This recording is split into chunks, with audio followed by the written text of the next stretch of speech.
Uganda is now one of only 2 African nations after Nigeria to become part of the Invictus Games Foundation, an organization that uses the power of sport to support the recovery and rehabilitation of wounded, injured, and sick military service personnel. Uganda's journey to this has been one of patience and written in the good hands of the able leadership of President Yoweri Museveni, whose guidance has enabled the country's reality. In line with the vision and the guidance of His Excellency the President. So we got to understand, I personally got to understand more about the Invictus Games family. It's from that basis, when we went back to Uganda, I was able to have a meeting with the Chief of Defense Forces, General Kainerugaba, who is the head of the military, and then also we were able to invite the Invictus Game team to come to Uganda. And I want to thank the CDF, because when we shared with him, he was able to buy in to ensure that we joined the movement. So when we had a meeting with him, he was also able to brief the President that there was need for us to join the Invictus movement. And I want to appreciate the President. When the team came to Uganda, the President met them and entirely explained the roles, the mission, the goal and objectives of the Invictus movement, and in line with our involvement as Uganda.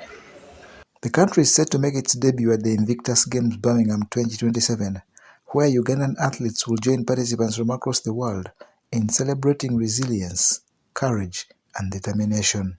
Validating, giving confidence to the injured soldiers, but also appreciating their role they play in peacekeeping missions, in liberating countries, and also to reintegrate them into the society.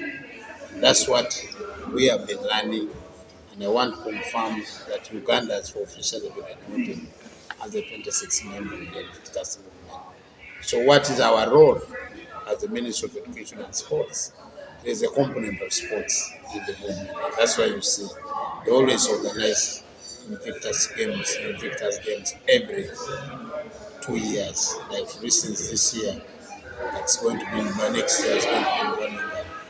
Uganda's High Commission to the UK has been pivotal for Uganda to gain this status. The best part about this partnership is not only do they come and allow our athletes, our wounded vets, to participate in one of the world's first ever Wounded Vets Olympics, if I could call it that. So it's not the Paralympics, it's not the Olympics, it's strictly for wounded soldiers and vets and servicemen.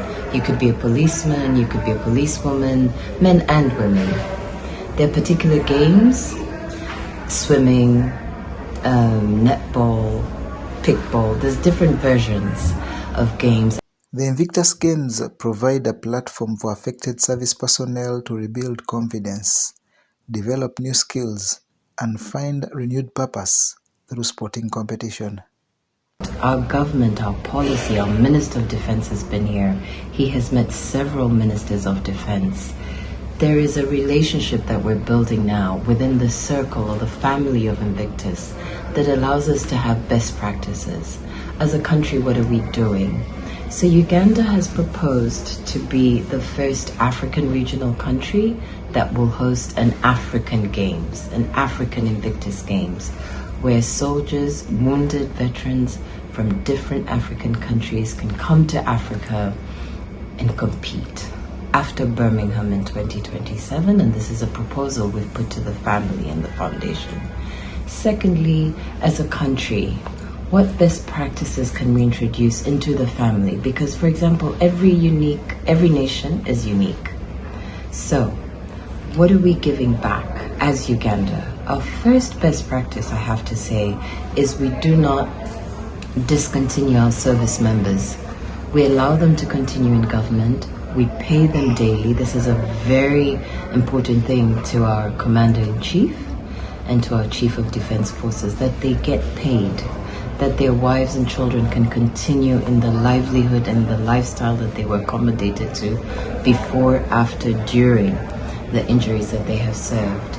But more At the admission ceremony, Prince Harry witnessed Uganda's formal entry into the foundation, highlighting the growing global impact of the Invictus movement.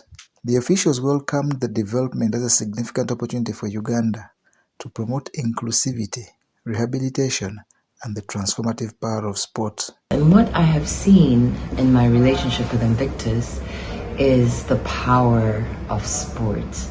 We don't really consider the mental health of our soldiers, how far, what they've seen, what they've gone through, what they've done, and to come home and not be the person that you left home as.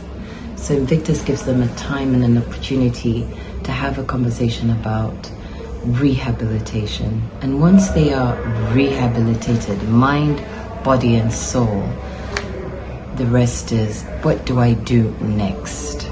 Uganda's participation in the Invictus Games Birmingham 2027 will mark a new chapter in recognizing and supporting the service and sacrifice of military personnel who are mainly accommodated at the Mubende Rehabilitation Center.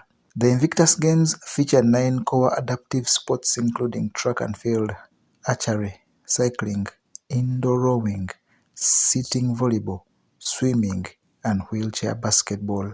Other countries in the foundation are New Zealand, Italy, Israel, France, Estonia, Canada, Brazil, and Belgium.